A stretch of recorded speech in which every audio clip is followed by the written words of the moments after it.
Get you where you need to go. Here's Susan Browning. We've got a crash on the northbound Deegan right before exit 8. That's 179th Street. That right lane is down with that crash, and you've got some emergency vehicles on the scene. Everybody's squeezing down to 2 lanes. The backup for that is around to Yankee Stadium. So give yourself an extra 20 minutes or so to get past this issue northbound Deegan with that crash at exit 8. You could hop onto the McCombs Dam Bridge if you're on the Deegan already, and then take the Harlem River Drive northbound up to 10th, then cross the University Heights Bridge. I know it's a little, little dippity doodle to get around that, but probably cost you the same pretty much. Here's what you need to know about the bridges and the tunnels. We're looking okay at that inbound and outbound doors, just minor delays at this point. Hudson Tubes checking out A-OK. East River crossings like Throgs Neck and Whitestone just look good. Clear. Brooklyn Bridge a little spotty heading into that borough. And here's what we see in Long Island's Big 3. Crash being worked on LIE westbound approaching the Clearview, and 2 issues in the Grand Central. One westbound approaching Union Turnpike, a right lane crash, and you still have a debris spill taking down part of a lane on the Grand Central eastbound ramp to the Jackies. Susan Browning, 1010 wins at 92.3 FM. City Controller says, let's take it to court. Brad Lander argues that the usual use of federal property he is charged with obstructing is not as a detention facility. They're not usually used as a place where masked federal agents who don't present warrants or give reasons for charges separate families, haul people violently away, and make them sleep on the floor. That's why he's fighting his case, even after the others who were arrested with him took a plea deal and walked away. His attorney is Deirdre Von Dornum. What we believe is necessary for the government to prove an obstruction of the usual use is what use was ICE making. Mac Rosenberg, 1010 wins on 92.3 FM. Federal judge rules ICE illegally detained a woman at LaGuardia before the holiday. The New York City woman was detained, the judge says, Aissa Diallo, held for 2 weeks. After being taken into custody, the judge ordered her immediate release. The home health aide had been traveling to see her son in Texas. Diallo, who did not want to reveal her age, fled her home country of Guinea sometime around 2001 out of fear of political persecution. In addition to her immediate release, the judge ruled the government cannot try to detain her again. Health leaders in the city are reacting to the CDC announcement about children's vaccines. We asked the city's acting health commissioner, Dr. Michelle Morris, her thoughts regarding the hepatitis B vaccine for newborns. Leadership of the CDC and the HHS are unfortunately people who are completely unqualified. She says the vaccine has been given out to newborns for decades. The Vaccine for Children program that's been in place for more than 30 years. It has saved millions of lives. Governor Hochul also weighing in on X, saying in part she's a mom who's spent countless doctor's office visits making sure her kids were vaccinated, and she finds it, quote, devastating to see the Trump administration willing to let babies and children die. Mary Lynn Buckley, 1010 wins on 92.3 FM. Governor Hochul with strong reaction on social media as a mom who spent countless doctor's office visits making sure my kids were vaccinated to protect them from deadly diseases. It's devastating to see the administration willing to let, as she wrote, let the babies and children die. I guess nothing should surprise us anymore. Police are still after 3 suspects they say caused serious injury to a man during a Brooklyn shooting in early October.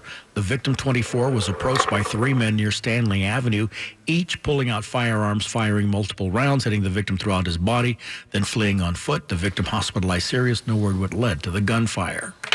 The City Department of Buildings is out with its findings on the fiery crane collapse in Manhattan's West Side 2 years ago that injured a dozen. A fire caused the crane boom and the 14,000 pounds of concrete it was carrying to collapse onto 10th Avenue, shattering windows in an adjacent building and injuring a dozen people. The disaster was completely preventable, according to investigators who found the crane manufacturer had sent a list of safety recommendations to owners before the accident after 2 similar fires in Australia. The City Department of Buildings now requires fire detection and suppression systems in diesel-powered tower cranes. Marla Diamond, 1010 wins on 92.3 FM. A federal judge has dismissed a lawsuit that challenged the state's ban on Native American mascots and other imagery in public schools. A suit had been filed by a North Dakota-based organization that had partnered with the Massapequa School District to challenge the ban. The association now has until the end of this month to amend a complaint. A Long Island 18-year-old indicted for allegedly killing his former girlfriend. The Suffolk County DA calls it a tragic case that robbed 18-year-old Emily Finn of her future. Undoubtedly would have gone on to do wonderful things, and now she was taking from her family. DA Ray Tierney says her former boyfriend, Austin Lynch, is accused of becoming obsessive, calling and texting Finn nonstop after their breakup until he shot and killed her in Nesconset as Finn was home for Thanksgiving break from college. There was some indication on the phone that he just could not get past dissolution of the relationship. The allegations are reacted with violence. Lynch faces 25 years to life in prison if convicted. He pleaded not guilty. Sophia Hall, 1010 wins on 92.3 FM on Long Island. Today, the nation's highest court agreed to take up the constitutionality of the president's order on birthright citizenship, which declares that children born to parents who are in the U.S. temporarily or legally are not citizens. The justice is to hear the appeal of a lower court ruling that struck down the citizenship restrictions. They have not taken effect anywhere in the country. The case to be argued in the spring, a ruling expected by early summertime. Are we one step closer to finally seeing secret documents from the federal investigations into Jeffrey Epstein? A judge has ordered a grand jury material from the mid-2000s to be released. Sitting in South Florida, federal judge Rodney Smith says the newly signed Epstein Files Transparency Act trumps the traditional rules of criminal procedure that require that grand jury material be kept secret. Smith has now ordered the release of Epstein-related grand jury documents that date back 2 decades. It's a step the Trump administration first sought months ago, but one that judges had blocked, citing the rules. Stephen Portnoy reporting the ICE operations in Minneapolis arresting 12, primarily focused on Somali immigrants living unlawfully in the country. It's reported fewer than half of those were detained were Somali. Minneapolis-St. Paul, which has the nation's largest Somali community, is the latest area targeted by the Trump administration for mass deportations. In a statement, ICE called the 12 people arrested some of the worst criminal illegal aliens. 8 of them had been charged, they say, or convicted of crimes, including assault, fraud, domestic violence, and driving under the influence, according to ICE. For the first time, we're hearing 911 calls from Kerr County, Texas, when flooding the 4th of July killed over 130. The audio just released. Kerr County 911? The 911 calls were nonstop. And we were on the roof of our car. Hundreds of them kept coming. We are stuck on a roof on Highway 39. We need a boat or a helicopter. It's rising. Numerous reports that the water was rising. Victims were going to their attics and roofs, climbing trees, and then the calls came in from Camp Mystic. Hi, I'm calling for Camp Mystic. The floodwaters had overtaken the Christian summer camp for girls. At least 27 girls and counselors were killed. We can't get the kids out of the cabin. Alex Stone, ABC News. Last month, the families of several campers' counselors had filed a lawsuit. In New Jersey, railmen for children filled the train cars with joy for the annual Ride with Santa. We will tell you about that, but first, let's get you where you need to go. Here's Susan Browning. And there's no joy in the northbound Deegan right before exit 8. That's West 179th Street. You've got the right lane down with a crash. Emergency vehicles are on the scene. Everybody's squeezing down to 2 lanes. And the backup is to around Yankee Stadium. So give yourself an extra 20 minutes to get through that hot mess there. You can use the Grand Concourse or the West Side Henry Hudson if you want to get around this problem. Here's what you need to know about the bridges and tunnels. We're looking pretty good at the George, Lincoln, and Holland checking in with no troubles. Ditto for the East River crossings, Brooklyn Bridge, a little bit slow heading into that borough. And the Midtown Tunnel as well has got a bit of a slowdown. So you can always use one of the other bridges, the Williamsburg Bridge, to get around that problem. And Long Island's Big 3 checking out okay, with the exception of that problem still on the LIE westbound, approaching the Clearview, a left lane crash. And in Staten Island, the westbound Staten Island Expressway near exit 12, a bit of a slowdown. You got a stall, stealing a lane for Tote Hill Road. Susan Browning, 1010 wins at 92.3 FM. Let's get a check of the AccuWeather forecast with meteorologist Brian Thompson. We'll have plenty of clouds for tonight, a bit of snow or some flurries, especially later on, even a touch of freezing drizzle that could cause some slick spots as the night goes on. Temperatures pretty much hold steady much of the night. We'll eventually end up around 32 by daybreak tomorrow. We'll have a bit of snow or drizzle early tomorrow. Still could be a few slick spots first thing, otherwise mostly cloudy and not as cold in the afternoon as we'll get up to a high near 40. Becoming partly cloudy tomorrow night, low 33, and some sunshine to start Sunday, but it will cloud up throughout the day, a high of 41. and colder Sunday nights and a blustery cold Monday despite more sunshine and a high just 31. I'm AccuWeather meteorologist Brian Thompson on New York's weather station. 1010 Winds on 92.3 FM. In New Jersey, railmen for children filled train cars with joy for the annual Ride with Santa. More than 300 kids who are underprivileged or living with special needs were invited aboard. The Santa train has been running for more than 40 years.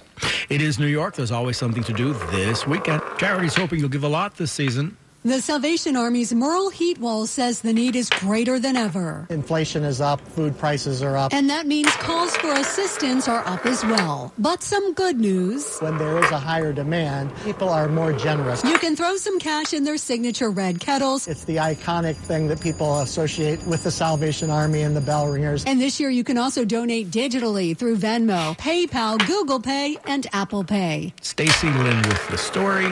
Now, Bloomberg Money Watch, sponsored by Roto-Rooter. If you want to go to one of America's national parks on MLK Day or Juneteenth, you're going to have to pay. The White House has removed them from a list of holidays where admission is free, which include Veterans Day, Great American Outdoors Day, and Flag Day, which is also President Trump's birthday. Just in time for the holidays, Amazon's brought back its Thank My Driver program. You can ask any Alexa-powered device to give them a $5 tip. On Wall Street, the Dow closed up 104 points. The NASDAQ added 73. The S&P rose 13. I'm Daria Albinger, Bloomberg Money Watch on 1010 Winds at 92.3 FM.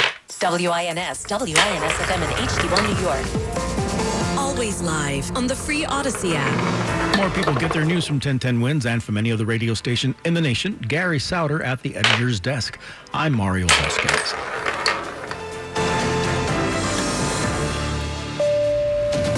All news, all the time. This is 1010 Winds at 92.3 FM, New York.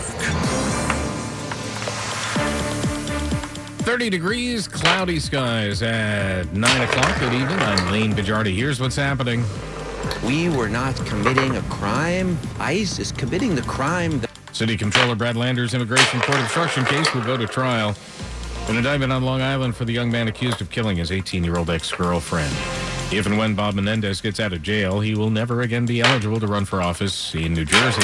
Supreme Court will hear arguments about President Trump's move to change the constitutional right of birthright citizenship.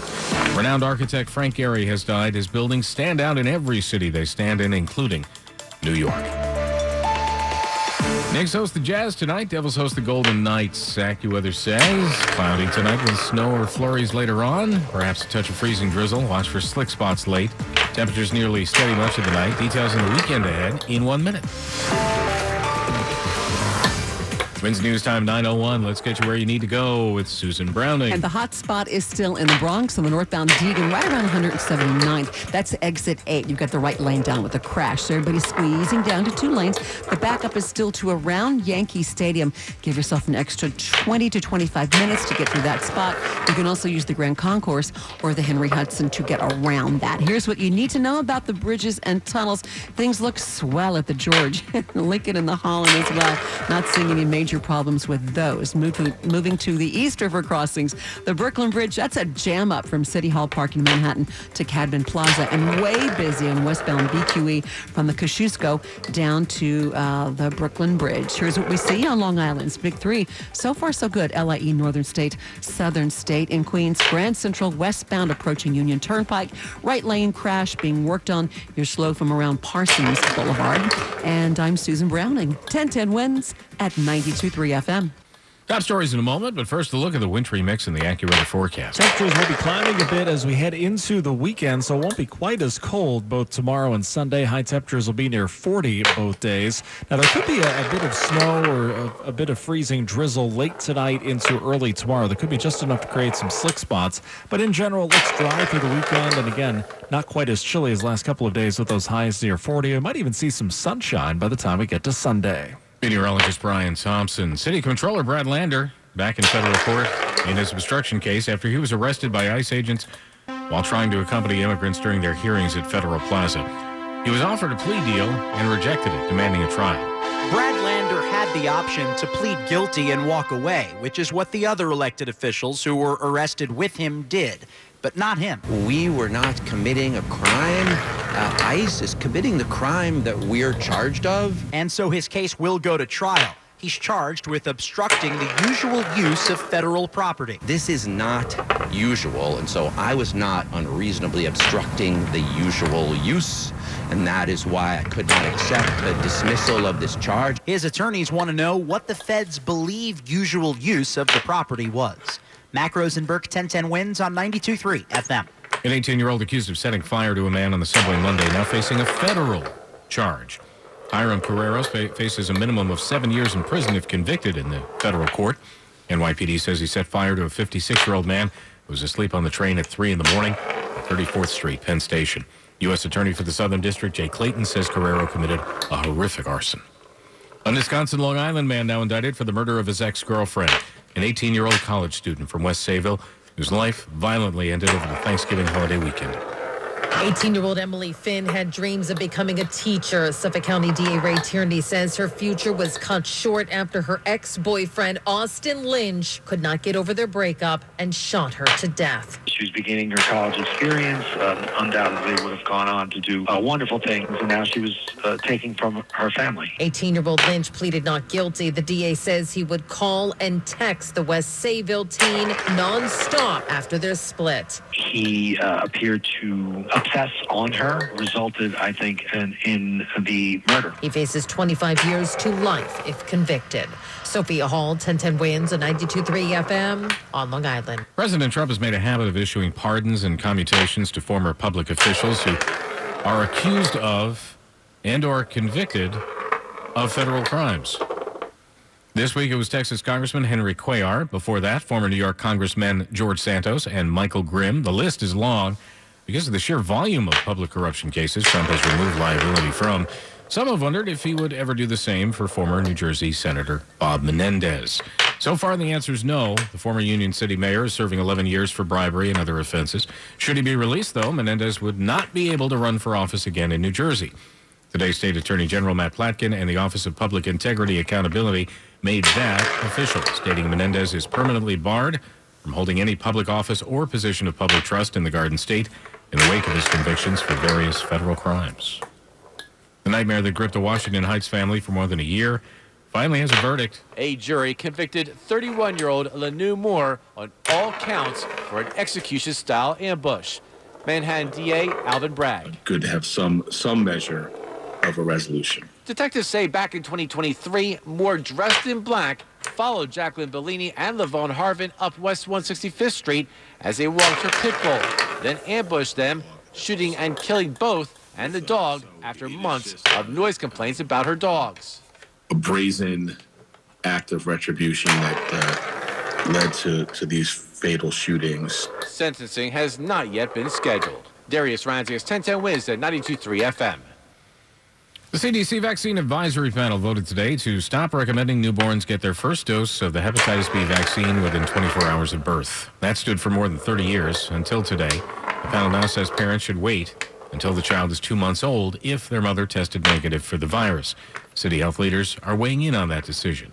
We asked the city's acting health commissioner, Dr. Michelle Morse, her thoughts regarding the hepatitis B vaccine for newborns. Leadership of the CDC and the HHS are unfortunately people who are completely unqualified. She says the vaccine has been given out to newborns for decades. The Vaccine for Children program that's been in place for more than 30 years. It has saved millions of lives. Governor Hochul also weighing in on X, saying in part she's a mom who's spent countless doctor's office visits making sure her kids were vaccinated, and she finds it, quote, devastating to see the Trump administration willing to let babies and children die.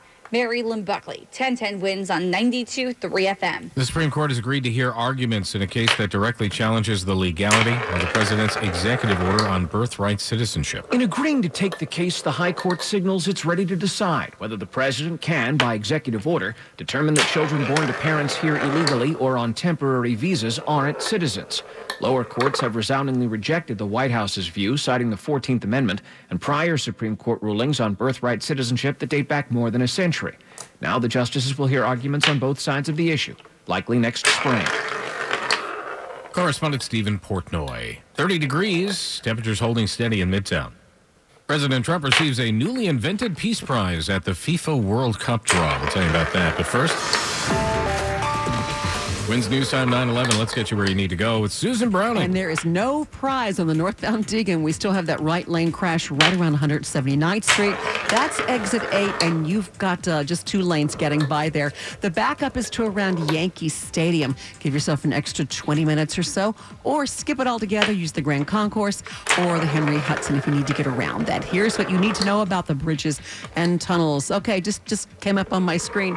The George lower deck to New York is going to be closed for road work. It says will be, so that means not yet. So I'll let you know when it is. So all cars will have to use that upper level, and that's going to be kind of a hassle because everybody's going to be on that upper level. For now, we're looking okay. The inbound George 10 to 15 going outbound 20 minutes or less. Hudson Tubes looking okay. And in Queens, Grand Central westbound approaching Union Turnpike, that right lane crash being worked on. You're slow from Parsons Boulevard. Long Island's Big 3. Here's what we see. Everything looks good so far. Knock on wood. LIE, Northern State, and the Southern State are checking in A-OK. Susan Browning, 1010 Wins at 92.3 FM. Now the AccuWeather 4-day forecast. Meteorologist Brian Thompson. There will be a lot of clouds around for tonight with a bit of snow or flurries later on, even a touch of freezing drizzle. There could be some slick spots late. Temperatures will be nearly steady much of the night, rising to around 32 by daybreak. A bit of snow or drizzle early tomorrow. Otherwise, it's going to stay pretty cloudy through most of the day. We may sneak in a peek or two of sun toward the end of the day. Won't be as cold in the afternoon, a high near 40. Turning out partly cloudy tomorrow night, low 33. Any early sunshine on Sunday will give way to clouds, high 41. Turning colder again Sunday night. So Monday will be a blustery cold day with some sunshine, but a high only 31.